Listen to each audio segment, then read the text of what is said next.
ሰው ኃጢአቱን የሚጠላት ሰርቶ እንደጨረሳት ወዲያው ነው ይላል ቅዱስ ዳዊት። ሰርቶ እንደጨረሳት ወዲያው ደቂቃ ሳይቆጠር ሰው የኃጢአቱ ዕዳ ህሊናው ውስጥ ይቀመጣል። ብቸኛ ይሆናል፣ ይኮበልላል፣ ተቅበዝባዥ ይሆናል፣ ሆድ ይብሰዋል። አጽናኞች ሁሉ ቢሰበሰቡ አጽናኝ ይቻለም ማለት ኢዮብ አባታችን ኢዮብ ተሰብስበው ጓደኞቹ እንደው እግዚአብሔርን ካደው እዚህ በላይ ምን ይመጣባል ሲሉት እናንተ የምታዳክሙ አጽናኞች ናችሁ አላቸው። እስኪ የምታዳክሙ አጽናኞች በሉ። አሁን የምትሰሙት ነገር ሁሉ የሚያዳክም አጽናኝ ነው። የውሸት ተስፋ የሚሰጡ ማለት ነው። የውሸት ተስፋ ነው የሚሰጣችሁ። እስኪ ወደዚህ ከፍ ብላችሁ አስቡ። ከፍ ወዳለ ዝምድና፣ ከፍ ወዳለ ልብስ፣ ወደ ልዕልና ሃይማኖት ከፍ በሉ። ከፍ ስንል ዓለምን ዝቅ ማድረግ የምንችልበት አይን እናገኛለን። አሁን አንድ ሰው በአውሮፕላን በዚህ ቢያልፍ አውሮፕላኑ እያኮበኮበ ከፍ ሲል ጫማ ሲጨምር እኛ ዝቅ እንላለን። እዚያው ነው ሲያየን ነው። ከፍ ሲል ዝቅ እንላለን። ከፍ ሲል ዝቅ አድርጎ ያየናል። ጭራሽ ከፍ ካለ ዝንብ መስለን እንታያለን። ግን እግራችን እኮ አልተቆረጠም። ምንም ዝቅ ያልነው ነገር የለም። የሰውየው ከፍታ እኛን ዝቅ አድርጎ እንዲያደረገ ማለት ነው። ከፍ ስንል ዓለምን ዝቅ አድርገን ማየት እንችላለን። እኛ ሰማይ ስንሆን ዓለም ትቢያ ሆና ትታያለን። አፈር ላፈርማ ያው አፈርነቱን ያያል ማለት ነው። ሰማይ ሁኑ እስቲ፣ ፀሐይ ይመላለስባችሁ፣ ከዋክብት ይብሩባችሁ፣ ጨረቃ ትድመቅባችሁ። እስኪ እንዲያውን እናስብ። ፀሐይ ኢየሱስ ክርስቶስ ያብራብን፣ ጨረቃ ዮሐንስ መጥምቅ ስብከቱ ይገለጥብን፣ ከዋክብት ሰማዕታት ሕይወታቸው በእኛ ይብራ። እስቲ ሰማይ ነኝ ብላችሁ አስቡት። ድንጋዩን ይሄን አሸዋውን ጥረጉት፣ ቅዝቃዜውን ወኔ የለሽነቱን እንዲህ ያለውን አስወጡ። እግዚአብሔር ቤተሰቦች ሁላችሁ አንድ አምላክ በሚሆን በአብ በወልድ በመንፈስ ቅዱስ ስም እንደምን ዋላችሁ?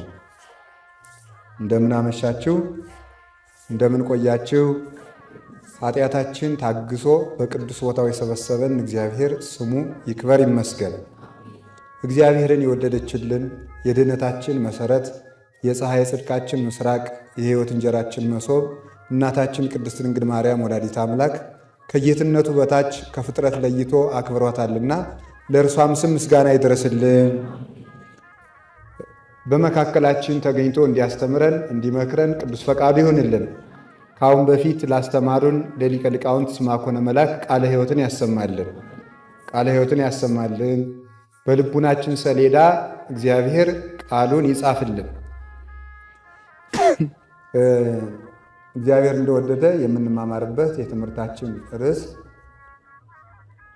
ባከበሩን አስማት እንመን በሚል ርዕስ እንማማራለን። እስኪ በሉ ዛሬ ሁላችሁንም አስማተኛ እንድትሆኑ አስተምሬ እሰዳችኋለሁ ማለት ነው። እስኪ በሉ ሁላችሁም ባከበሩን አስማት እንመን። ድገሙት። ሶስተኛ በሉ እንመን። በዚህ ነው የምንማማረው። እንግዲህ ብዙ ጊዜ ክርስቲያኖችን ክርስትና የሌላቸው ሰዎች አስማተኞች ይሉናል እና ጥሩ ስም ነው ለማለት ፈልጌ ነው። እንዳትጠሉት። አስማት ማለት ምን ማለት እንደሆነ ዛሬ እንማማራለን ማለት። ስለዚህ ሁላችሁም ዛሬ ከጥይት የሚጠብቅ ከበሽታ የሚጠብቅ ከሞት የሚጠብቅ ከየትኛውም ችግር የሚጠብቅ አስማት አስተምራችኋለሁ። ትስማማላችሁ? ትስማማላችሁ? ያችን ሳታቋርጡ የምነግራችሁን ድግምት ትደግሟታላችሁ? እሺ፣ በጣም ጥሩ። እግዚአብሔር ቅዱስ ፈቃዱ ይሁንልን። ቃሉን የምናገኘው ሃይማኖተ አበው 32ኛው ምዕራፍ ላይ 10ኛው ቁጥር ላይ ነው የምናገኘው፣ ወይም 32ኛው ምዕራፍ ላይ እናገኘዋለን። ክፍል 1 አንቀጽ 10 ላይ ይገኛል ማለት ነው። ተናጋሪው ቅዱስ ባስልዮስ ይባላል። በዚያውም ዛሬ እንድታውቁት የምፈልገው ሃይማኖተ አበው የሚባል መጽሐፍ ታውቃላችሁ? እስኪ የማታውቁት እጃችሁን አውጡ። ግድ የላችሁም፣ አውጡ። የማታውቁት ሃይማኖተ አበው የሚባል ያን ኦርቶዶክሳዊት ተዋሕዶ ቤተክርስቲያን ክርስቶስ የመሰረታት፣ ሐዋርያት የተቀበሏት፣ መነኮሳት የኖሯት፣ ሊቃውንት የተረጎሟት፣ ሰማዕታት የሞቱላት፣ መላእክት የሚዘምሩላት ናት። ይህንን ኅብረት ሁልጊዜ ማወቅ ይጠበቅብናል። ቤተክርስቲያንን መሰረተ፣ ለሐዋርያት ሰጠ፣ ሊቃውንት ደግሞ ተረጎሟት፣ ሰማይታት ሞቱላት፣ መነኮሳት ኖሩላት፣ መላእክት ይዘምሩላታል። ስለዚህ ሃይማኖተ አበው ማለት ምን ማለት መሰላችሁ? ጌታ ወንጌልን አስተማረ ወይም በሬን በግን ፈጠረ ብላችሁ ያዙት። ከዛ ሐዋርያን ዘላኖች ናቸው። እንደሚያረባ ሰው በጉንና ላሙን ሙክቱን ተቀበሉ። ከዛ አሁን ለሁላችሁም አንዳንድ በግ ብሰጣችሁ፣ ለሁላችሁም አንዳንድ በግ ወይም አንዳንድ ፍሪዳ ብሰጣችሁ አትወዱም? ባትሉም ትወዳላችሁ። እንደምትወዱ ይታወቃል። እንዲያውም የማትጾሙት ትብሳላችሁ እኮ ሥጋ ለመውደድማ። ቀድማችሁ የምትበሉም እናንተ ናችሁ። እና ቀድሞ የሚጸልይ ነው እንጂ ቀድሞ የሚበላ አይጠፋም። እግዚአብሔር ይመስገን። እና አሁን ላይ ለሁላችሁ ልደት እየደረሰ ስለሆነ አንዳንድ ፍሪዳ ሰጥቼ፣ ግን እልል ብላችሁ ስጨርሱ ይሄን በሬ እንዳትሸጡት፣ እንዳታርዱት፣ እንዳትለውጡት፣ እንዳታርሱት ብል ምን ጥቅም አለ? በሬው መሰጠቱ ጥሩ፣ ካልታረሰ፣ ካልተሸጠ፣ ካልተለወጠ፣ ካልታረደ እንጃ ምን ልናደርግ? ጥበቃ ብቻማ ምን ይረባል? ቃለ እግዚአብሔር ወይም መጽሐፍ ቅዱስ እንደ በሬ፣ እንደ በግ፣ እንደ ሙክት አድርጋችሁ ውሰዱት። ስለዚህ ክርስቶስ በጉን ፈጠረ ማለት ቃለ እግዚአብሔሩን ፈጠረ፣ ሰጠ፣ ከሱ የተገኘ ነው። በመንፈስ ቅዱስ መጋቢነት ብሉያት ሐዲሳት ተሰጡ። በኋላ ምን ሆነ? ተመልከቱ። ዘላኖች ተረከቡት። እነማን ናቸው? እነዚህ ቅዱሳን ሐዋርያት ናቸው። ዘላን የሰጠውን የሸጠውን በግ የሸጠልንን አርብቶ አደር የሚባለው የሸጠልንን በሬ እንድንበላው የሚያደርገን ደግሞ ሥጋ የሚያርዱ ሰዎች አሉ። በሬ የሚያርዱ፣ በግ የሚያርዱ ሐዋርያት የእግዚአብሔር ቃል የሚሸጡ ነጋዴዎች ናቸው። የሚሸጡበት ዋጋቸው ምንድን ነው ካላችሁኝ፣ ፍቅር ይላሉ። እንዲያውም አባቶቻችን ሲናገሩ ምን ይላሉ? አሳ እንቁ ታውቃላችሁ አይደል? አታውቁም? አቤት እኮ በጣም እኮ የዚህ ዘመን ሰው ከጦርነት ሳይሆን ነፃ የወጣው ከእውቀት ነው። ነፃ የወጣው በእውነቱ ማለት ነው። ከእውቀት ነፃ የወጣ ትውልድ ነው ያለ ማለት ነው። ከእውቀት ነፃ ወጣችኋል ማለት ነው። አትቆጡ፣ በሞት ያደራችሁ እንዳትቆጡ። ከእውቀት ነፃ አትውጡ። እውነቴን ነው። ለእውቀትማ ተገዙ። ከድንቁርና ነው ነፃ መውጣት። እና እንቁ ባታውቁትም አይፈረድም፣ መስማት ስለማትወዱ ነው።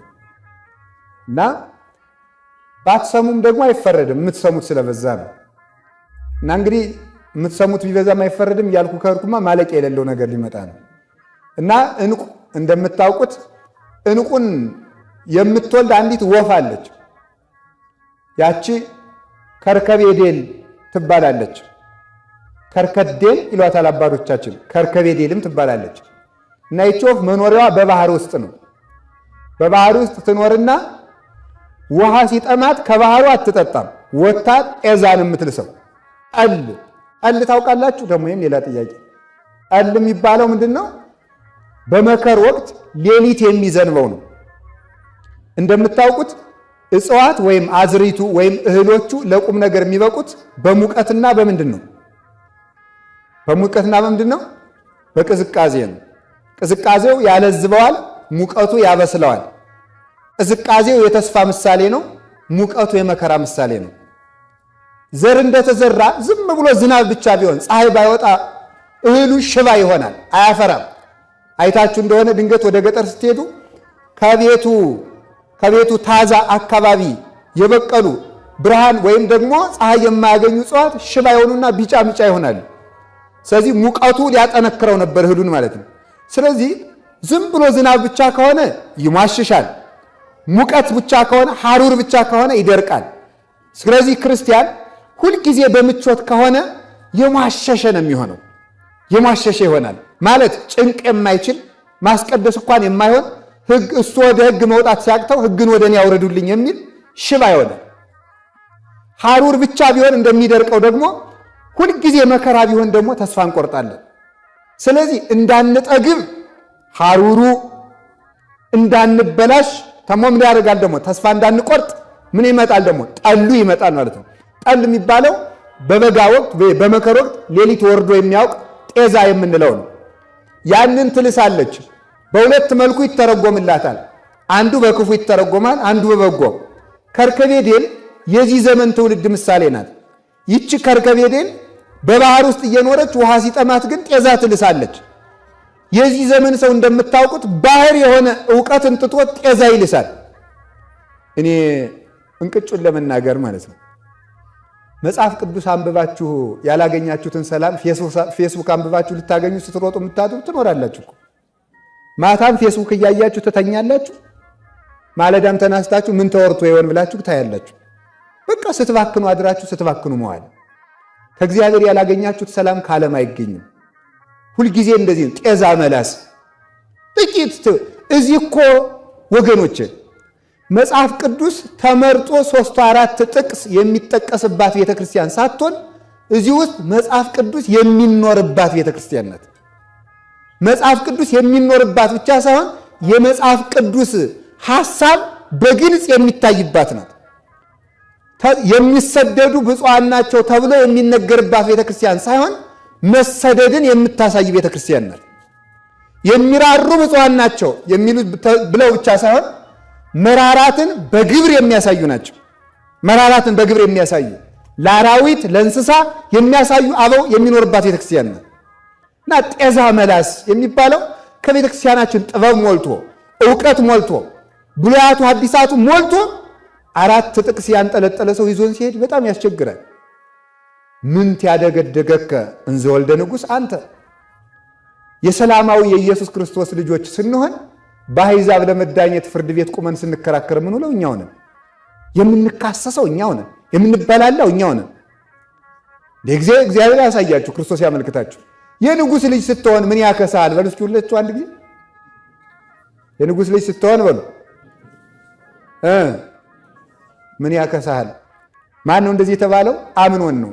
የንጉሡ የዳዊት ልጅ ሆኖ በዝሙት ምክንያት ከስቶ ውሎ ያድር ነበረ። በአባት ቤት ሁሉ ሞልቶ ምን ያከሳል?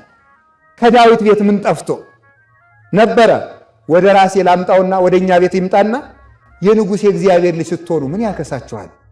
የሰላማዊ ልጆቹ ናችሁ። ለምን ትታወካላችሁ?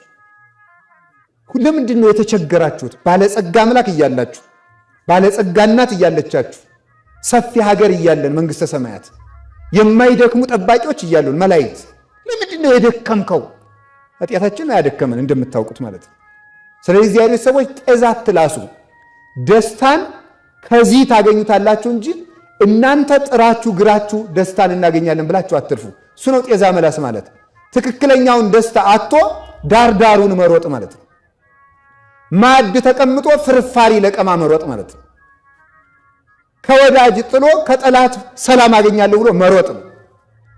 ከሚሸነግል ዓለም ደስታን አገኛለሁ ጥቂት ጣፍጦ ቆይ ብዙ ለሚመራ ዓለም ራስን አሳልፎ መስጠት እሱ ነው። ዘፈኑም ሁሉም ነገር የምትሰሩት የሥጋ ፍላጎት ሁሉ የምንሰራው ሁሉ እሱ ምንድነው? ጤዛ የሚባለው እሱ ነው። ጤዛ መላስ የሚባለው ጥቂት ደግሞ እዚህ ብዙ ሞልቶ ሁላችሁ ጥቂት ኃጢአታችሁን ብትታገሱ ብዙ ሰላም ታገኛላችሁ። ንግድ ነው። ንስሐ መግባት ማለት ንግድ ማለት ነው። ንግድ ማለት ጥቂት ብር አውጥቶ ብዙ ማትረፍ አይደለም። ጥቂት ኃጢአታችን ትተን ብዙ ጸጋ ማግኘት። ጥቂት ኃጢአት ማለት ምን ማለት ነው? የኃጢአት ጥቂት አለው የለውም? እንግዲህ ምን ማለት ነው? ጥቂት ኃጢአት ማለት ምን ማለት ነው? የኃጢአት ደስታው ጥቂት ስለሆነ ነው። ጥቂት ነው፣ ምንም ደስታ የለውም። ኃጢአቱን ወሶበ ተረክቦ ለኃጢአቱ ይጸልአ። ሰው ኃጢአቱን የሚጠላት ሰርቶ እንደጨረሳት ወዲያው ነው ይላል ቅዱስ ዳዊት። ሰርቶ እንደጨረሳት ወዲያው ደቂቃ ሳይቆጠር ሰው የኃጢአቱ ዕዳ ሕሊናው ውስጥ ይቀመጣል። ብቸኛ ይሆናል፣ ይኮበልላል፣ ተቅበዝባዥ ይሆናል፣ ሆድ ይብሰዋል። አጽናኞች ሁሉ ቢሰበሰቡ አጽናኝ ይቻለም ማለት ኢዮብ አባታችን ኢዮብ ተሰብስበው ጓደኞቹ እንደው እግዚአብሔርን ካደው እዚህ በላይ ምን ይመጣባል ሲሉት እናንተ የምታዳክሙ አጽናኞች ናችሁ አላቸው። እስኪ የምታዳክሙ አጽናኞች በሉ። አሁን የምትሰሙት ነገር ሁሉ የሚያዳክም አጽናኝ ነው። የውሸት ተስፋ የሚሰጡ ማለት ነው። የውሸት ተስፋ ነው የሚሰጣችሁ። የትኛውም ይሄ ቴክኖሎጂው ብትሉት መስከሩ ብትሉት መደበቅ ነው። እስኪ አንድ ምሳሌ ልመስልላችሁ። አንድ ሰው 3 ሚሊዮን ብር ከባንክ ዕዳ ቢኖርበት አያድርገውና ቢኖርበት እሱ ግን ያለው 50 ሺህ ብር ብቻ ቢሆን በዚህ 5 ቀን ውስጥ ዕዳህን የማትከፍል ከሆነ ቤትህ የሚታሸግ መሆኑን በጥብቅ እናሳውቃለን ቢለው ከዚህ ለመውጣት ሂዶ ሲጠጣ ሊያመሽ ይዶራል። የለም ለማለት ማለት የለም በቃ ዕዳ የለብኝም ለማለት ይጠጣል። በቃ ሰከረ። ሲሰክር የለም ዕዳም የለም እግዚአብሔርም የለም ሲኦልም የለም ሰይጣንም የለም ምንም የለም። በቃ ሁሉ የሱ ሁሉ በእጁ ሁሉ በደጁ ተኝቶ ሲነቃ ባንኩ ይታሸጋል የሚለው ሐሳብ አለ። እሱ ነው ሽንገላ የሚያዳክሙ አጽናኞች የሚባሉት እነዚህ ናቸው። የኢዮብ ጓደኞች የሚባሉት እነዚህ በዓለም የሞሉት ክፉ ሕሊናት ነው። ለጊዜው እያጽናኑ የሚያጠፉን ከነዚህ ነው ነፃ መውጣት ያለብን። ይሄ የልማድ ኃጢአት የለመድነው የፈቲው ኃጢአት ሊናገሩት ቅዱስ ጳውሎስ ብሎት የለ ምኑን እናገረዋለሁ? ሊናገሩት የሚያሳፍር ወጣቱ የተለከፈበት ብዙ ኃጢአት አለ። ከግብረ ሰዶም የማይተናነስ በብዙ መቼስ ካህን ማለት ካህን መሆን የማያሰማው የለም። ብዙ ነገር አለ። ያንን ከዚያ ነፃ መውጣት የምትችሉት ሁላችሁም እስኪ ያንን በሉት። የቱን? ያን የምታውቁትን መገላገል የምትችሉት እኮ የሚያዳክም አጽናኝ፣ ዕዳ የሚያሸክም አጽናኝ፣ የሚያዝለፈልፍ አጽናኝ እና ጤዛ ነው። ሁሉን ነገር ናቁት ቆይቶ ከዚያስ ይህንን ኃጢአት ሰራሁት ከዚያስ ስትሉ ከዚያማ ዕዳ፣ ከዚያማ ሸክም፣ ከዚያማ ብቸኝነት፣ ከዚያማ ትካዜ፣ ሰቆራር፣ አስጸያፍነት ሰቆራረ ኮንክሙኒ እንዳለ እግዚአብሔር አስጸያፊዎች ሆናችሁብኝ እንዳለ እግዚአብሔር መጠጊያ እስኪያጣ ድረስ ማለት ነው። ክቡር የሰው ልጅ ተዋርዶ የኃጢአት የሸቀጥ መራገፊያ ሲሆን አንዳንድ ጊዜ ክብራችሁን እወቁት። የገጠር ሰው ሲጣሉት ክብርህን ጠብቅ ይላል። እንዲያ ካለ ነገር አለቀ ነው። ስድብ አንተ መናጢ፣ አንተ ሌባ፣ እንደናንተ ዝም ብሎ የስድብ ጋጋታ በየፌስቡክ ሲያንጋጋ የሚያመሽ እንዳይመስል ገበሬ ችግር ከመጣ ክብርህን ጠብቅ ነው ካለ አልቋል ነው የዚያን ጊዜ ማለት ነው። አንድ ጊዜ ክብርህን ጠብቅ በሉ እኔን ነው የምትሉኝ እንዴ? በሉ አንድ ጊዜ ክብርህን ጠብቅ በሉ እና እኔ ነግሬያችኋለሁ። ክብራችሁን ጠብቁ። እውነቴን ነው። ለምን መሰላችሁ? ክብራችሁን ጠብቁት። አዛኝን በጣም ክቡር እንደሆናችሁ አስቡ። በጣም ክቡራንን። እውነቴን ነው። ሰውን ቢወደው እኮ በግ ነው የሚያርድለት። እግዚአብሔር እኮ እኛን የማክበሩ ምልክት ራሱን ንጹሕ የተወደደ መስዋዕት አድርጎ ማቅረቡ ነው። አምላክ የተሰዋልኝ ነኝ ብላችሁ አስቡ።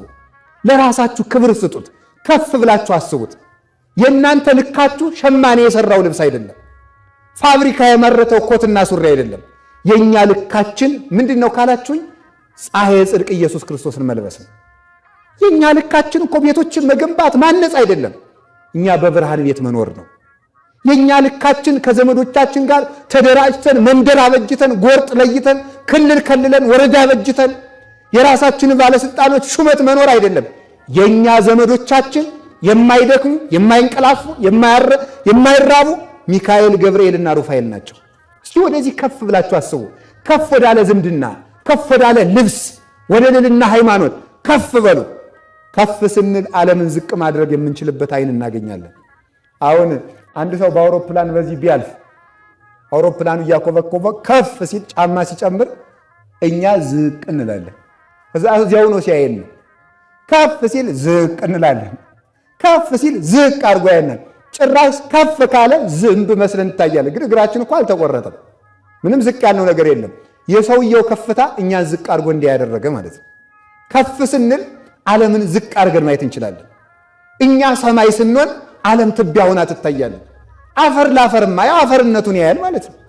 ሰማይ ሁኑ እስቲ፣ ፀሐይ ይመላለስባችሁ፣ ከዋክብት ይብሩባችሁ፣ ጨረቃ ትድመቅባችሁ። እስኪ እንዲያውን እናስብ። ፀሐይ ኢየሱስ ክርስቶስ ያብራብን፣ ጨረቃ ዮሐንስ መጥምቅ ስብከቱ ይገለጥብን፣ ከዋክብት ሰማዕታት ሕይወታቸው በእኛ ይብራ። እስቲ ሰማይ ነኝ ብላችሁ አስቡት። ድንጋዩን ይሄን አሸዋውን ጥረጉት፣ ቅዝቃዜውን ወኔ የለሽነቱን እንዲህ ያለውን አስወጡት፣ አፈርነቱንም ጥረጉት። ሰማይ ነኝ በሉ እስቲ ሁላችሁ በሉ፣ አይዟችሁ በሉ፣ ሰማይ በሉ። በሰማይ እባብ አለ፣ በሰማይ አይጥ አለ። እንዲሁ እኛ እኮ እውነት ምድር ስለሆን እኮ ነው አይጡም ጉርጡም የሚመላለስብን። አይጡም ጉርጡም የሚመላለስብን እኮ ነን። እውነት የለም። ክቡራን ሰዎች ማንም የሚሰብከን ሆነ፣ ማንም የሚያታልለን፣ ማንም የሚያዝጎደጉደን፣ ማንም ረፉ ብሎ የሚያስተኛን፣ ማንም ተነሱ ብሎ የሚቀሰቅሰን ሆን እኮ ቀላሎች ሆነ። ከበድ በሉ። እኔ የክርስቶስ ብርሃን የሚገለጥብኝ ሰማይ ነኝ ብሎ ማሰብ ይገባል። ለዚህ ነው ቅዱስ ዮሐንስ አፈወርቅ ብናውቅበት እኮ ሰማይ መሆን እንችላለን የሚለው።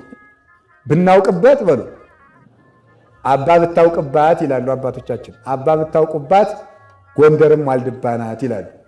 ጎንደር ስለተተረተ ነው ደግሞ ይህም ዘረኝነት እንዳይመስላችሁ።